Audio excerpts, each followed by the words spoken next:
Bapak, Ibu, dan saudara, pagi ini kita berjumpa kembali dalam program Kebenaran Klasis Kupang Timur.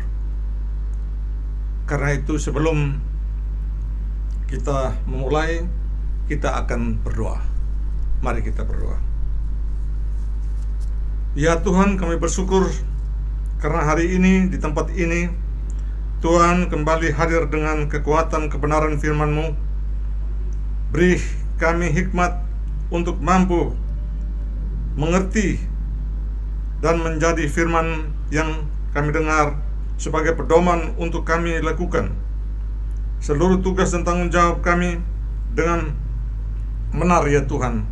Pimpin kami dengan Roh Kudus-Mu sehingga hati pikiran kami terbuka untuk firman-Mu. Berfirmanlah Tuhan, kami siap untuk mendengarkan. Dalam nama Tuhan kami Yesus Kristus adalah Juru Selamat kami berdoa kepada Bapa di surga. Amin. Firman Tuhan hari ini yang terambil dari Ayub pasal 26 ayat yang ke-13. Pasal 26 ayat yang ke-13. Demikian bunyinya. Oleh napasnya langit menjadi cerah, tangannya menembus ular yang tangkas. Demikianlah pembacaan firman Tuhan. Berbahagialah kita yang mendengarkan firman Tuhan, bahkan melakukan itu dalam kehidupan kita hari lepas hari. Bapak, Ibu, dan saudara dalam Tuhan Yesus Kristus, saya memberi judul Badai Penyakit. Sekali lagi saya memberi judul Badai Penyakit. Kata orang, penyakit datang tidak diundang, bahkan pergi pun tanpa pamit. Penyakit datang tidak diundang, bahkan pergi pun tanpa pamit. Hari ini sakit ringan, besok divonis dokter sudah komplikasi, gagal ginjal, jantung, hepatitis, dan lain sebagainya. Siapa yang tidak terguncang jiwanya jika sesuatu saat mengalami atau mengetahui bahwa ginjalnya gagal dan harus dicuci darah? Siapa yang tak berpikir demikian?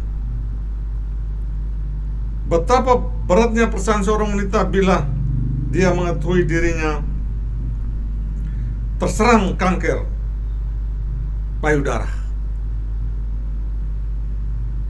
dan sudah stadium 3, dan ini sangat berbahaya dalam kehidupannya. Bila mana yang tidak stres jika ia mengetahui anaknya terserang leukemia, atau mengetahui suaminya kena kanker paru-paru yang sangat-sangat ganas dalam kehidupan ini? Pasti mereka juga sangat terkejut. Siapapun bila mengetahui dirinya mengidap sakit yang berbahaya, Bapak, Ibu, dan saudara, secara manusia pasti jelas panik, gelisah, bahkan sampai stres berat memikirkan tentang hidupnya. Terlebih jika sama sekali tidak punya biaya untuk berobat dan tidak punya berbagai dalam menghadapi masa sulitnya yang ia alami. Masa-masa badai dan tofan mengiring kehidupannya, dan ini sangat-sangat mengganggu kehidupannya. Saya secara pribadi sungguh kagum pada seorang pendeta yang sedang bergumul tentang penyakit kanker pada tenggorokannya selama ia di rumah sakit berada. Melihat keadaannya, ia pasti penyakitnya menimbulkan rasa sakit yang sangat-sangat luar biasa.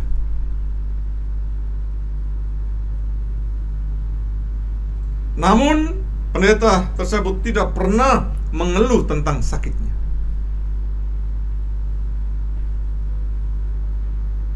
Meskipun dokter sudah tidak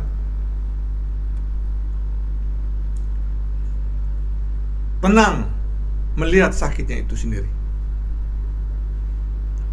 ia tidak gelisah menghadapi kenyataan hidupnya ketika berhadapan dengan masalah itu.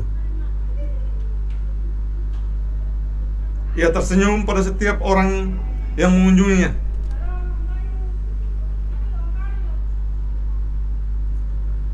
Bahkan bila ada pengunjung yang datang dan bernyanyi, dia tetap merasa segar. Bahkan ia juga selalu memberikan aba-aba sambil bernyanyi. Di tengah penderitaannya, ketika ia masih bangun, ia sering muncul sebagai pemain orgel di gereja.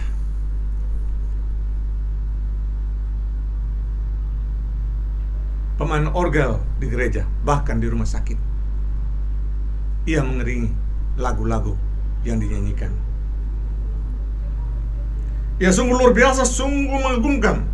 Ia mempunyai kekuatan iman yang sungguh mengagumkan dan sangat luar biasa dalam kehidupannya. Ia sungguh percaya pada Tuhan, dan saya yakin penderitaan yang dialaminya dia nikmati sebagai bagian dalam kehidupannya. Luar biasa Bapak Ibu dan Saudara. Ia berhasil memberi makna dalam kehidupannya sampai maut sungguh menjemputnya. Semua ini ia percaya pada Tuhan. Begitupun anggota keluarganya. Saya dengar setiap hari mereka berkumpul untuk berdoa bersama-sama. Mereka berdoa untuk kesembuhan pendeta yang mereka cintai dan sangat cintai. Mereka mohon campur tangan Tuhan. Mereka menantikan sebuah mujizat yang sangat-sangat besar. Mereka berdoa dan memasrahkan pada kehendak Tuhan, sang pemilik kehidupan ini. Mereka semua telah memperjuangkan kehidupan selama berbulan-bulan, sampai pada batas kemampuan di mana semua harus berpasrah pada Tuhan sebagai asal usulnya dan tujuan hidupnya. Mereka tidak dapat berbuat banyak. Mereka tidak dapat berbuat apa-apa. Mereka pasrah kepada Tuhan yang punya kehidupan. Contoh di atas hanya satu fakta yang saya jumpai Bapak Ibu dan Saudara. Pengalaman yang sama yang saya jumpai dan alami sendiri, bahkan mungkin lebih mengagumkan. Meskipun mungkin kita juga berjumpa fakta yang sebaliknya. Sering terjadi orang yang mengetahui penyakit itu tidak disembuhkan, justru memberontak pada Tuhan. Ia akan marah dan menolak Tuhan dalam kehidupannya. Masa-masa kritis dalam hidupnya bisa menjadi masa-masa sebuah rahmat, sebuah anugerah. Tuhan sungguh dekat, namun bisa juga menjadi masa kritis keyakinan. Masa-masa pemberontak dan berontak pada Tuhan karena merasa diperlakukan tidak adil. Dan ini yang dihadapi oleh mereka. Masa sakit adalah masa kehidupan dalam badai. Baik yang sakit maupun yang bagi segenap anggota keluarga. Masa sakit adalah masa mereka mengalami badai dalam hidup ini. Kepanikan, ketakutan, teriakan histeris bisa terjadi karena ciri ketidakberdayaan menghadapi sakit. Bahkan mereka sendiri mengalami putus asa.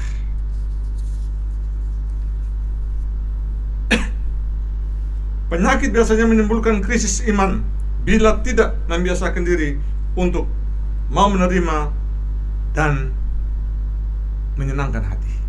Pasti semua orang akan berontak. Kita terbiasa untuk menikmati yang enak-enak saja dan memberontak saat diberi beban yang sangat besar. Sebagai manusia, ternyata kita seperti itu. Kita ingat tokoh Ayub dalam perjanjian lama, betapa beratnya penderitaan Ayub yang Ayub alami. Anak-anaknya, hamba-hambanya, dan Ayub sendiri terkena penyakit yang sangat-sangat menyedihkan. Namun keteguhan imannya dalam menghadapi badai penderitaan sungguh mengagumkan pada saat itu. Ungkapan ini yang menerima dalam hidupnya terungkap dalam kata-katanya. Apakah kita menerima yang baik dari Allah, tetapi tidak menerima yang buruk dari Allah? Ayub 2 ayat 10. Memang sangat-sangat terkesan ukuran iman kita kepada Allah. Itulah ungkapan Ayub dalam menghadapi badai kehidupan. Ia sungguh sabar dan sadar bahwa di balik penderitaan itu ada rencana Tuhan yang lebih besar, yang tersembunyi sebagai suatu misteri bagi manusia, saya dan saudara. Dan sungguh mengagumkan bahwa ada cobaan ujian yang dilontarkan oleh Ayub sungguh tidak menggoyahkan iman yang ia alami. Memang sangat berat, Bapak Ibu dan Saudara. Penulis kitab Ayub tetap yakin bahwa sakit dan penderitaan bukanlah akibat dari dosa. Bukan akibat dari dosa. Sakit dan derita berada di lingkup misteri Allah, yang kedatangannya serta keberadaannya tidak selalu dimengerti oleh manusia. Kiranya sakit dan penderitaan pun adalah sebuah misteri, sebagai mana Allah adalah misteri.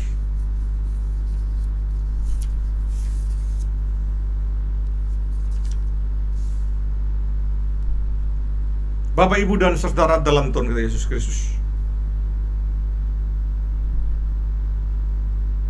oleh napasnya langit menjadi cerah, tangannya menembus ular yang tangkas. Begitu penulis Ayub melukiskan betapa misterinya Allah dalam kehidupannya, bahwa berhadapan dengan misteri penderitaan, seorang harus bersikap seperti Ayub, yaitu menerima segala rupa dan bobot cobaan dengan jiwa yang besar, entah itu penyakit bahkan kematian sekalipun. Ia harus menerima itu, merupakan bagian dalam kehidupannya. Berhadapan dengan kematian, Ayub justru berkata dengan telanjang, "Aku keluar dari kandungan ibuku. Dengan telanjang juga aku akan kembali ke dalam Tuhan yang memberi, Tuhan yang mengambil. Terpujilah nama Tuhan." Bapak, Ibu, dan saudara, dari contoh di atas nampak bagi kita bagaimana sikap kita yang sebenarnya bila sedang dihantam badai topan atau penyakit yang datang pada kita. Kita mesti berpasrah pada Tuhan, namun bukan berpasrah pada arti pasif, tidak berbuat apa-apa, Bapak, Ibu, dan saudara. Penyakit tetap diusahakan agar sembuh dengan berbagai cara, entah melalui dokter atau perawat. Cara tradisional maupun melalui doa-doa penyembuhan. Namun bila semua sudah diusahakan maksimal tetapi tidak sembuh, maka semua itu harus diterima dengan kenyataan atau sebagai kenyataan hidup ini. Kita sudah berusaha, namun usaha kita gagal. Kita harus menerima kenyataan itu. Ya, tidak perlu berontak pada siapapun, terlebih pada Allah yang memberi kehidupan. Sikap menerima penderitaan mungkin ada sesuatu perjuangan yang tidak mudah. Menjalani kehidupan dengan segala suka duka akan jauh lebih besar makna bila diterima dengan sikap iman yang benar. Semoga batra Allah dan saya tetap kokoh dikala badai dan topan menghantam kita semua. Kita percaya pada Yesus yang dulu berkeliling menyembuhkan orang-orang sakit. Kini juga tetap peduli semua orang yang menderita karena berbagai macam penyakit yang menggeroti eksistensi kita. Semua hendaknya kita hadapi dengan senyum dan penuh ketenangan dengan segala kepanikan dan sebagainya. Itu yang diharapkan oleh orang percaya kepada Tuhan. Kita harus sungguh-sungguh ketika kita mengalami sakit, dengan iman kita menjadi ukuran bagi Allah.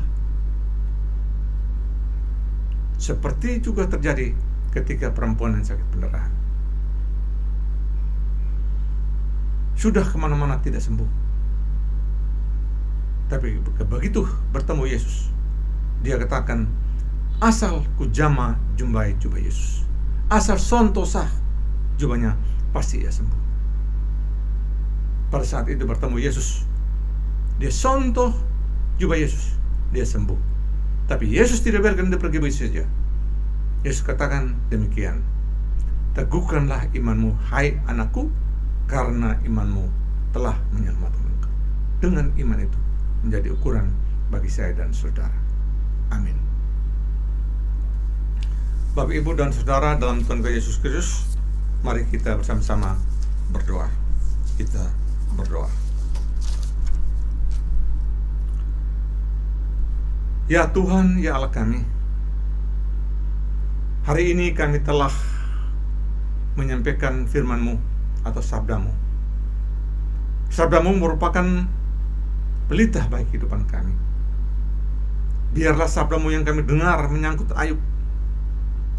Kami juga belajar dari Ayub supaya sabar dan tabah ketika menjalani hidup ini. Ketika berhadapan dengan berbagai permasalahan-permasalahan ini, sakit penyakit yang dialami oleh Ayub karena imannya. Anak-anaknya, istrinya, bahkan semuanya hilang daripadanya. Tapi Ayub tidak menyalahkan Allah. Itu yang paling utama dalam kehidupan kami. Terima kasih ya Tuhan. Kami juga ya Tuhan berdoa untuk jemaat di rumah dengan segala hidup dan pergumulan mereka. Engkau tolongilah mereka dalam keadaan sakit penyakit. Apalagi ya Tuhan dihadapi sakit corona ini ya Tuhan, yang kadang-kadang menyakitkan juga, membahayakan juga. Tapi kami percaya Tuhan selalu ada dalam kehidupan kami.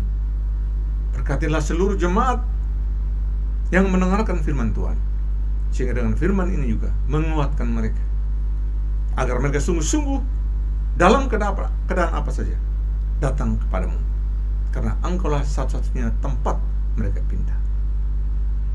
Terima kasih ya Tuhan. Soal ekonomi mereka, soal kesehatan mereka, soal pendidikan anak-anak, kami serahkan ke dalam tangan kasih-Mu. Biarlah Engkau tetap dan senantiasa memberkati kehidupan mereka, sehingga kehidupan mereka juga ya Tuhan boleh dan senantiasa berada di sisi-Mu. Kami percaya Tuhan hadir bersama-sama dengan mereka. Inilah doa dan harapan kami ya Tuhan. Dalam nama Tuhan kami Yesus Kristus adalah Juru Selamat kami. Kami berdoa kepada Bapa di surga. Amin.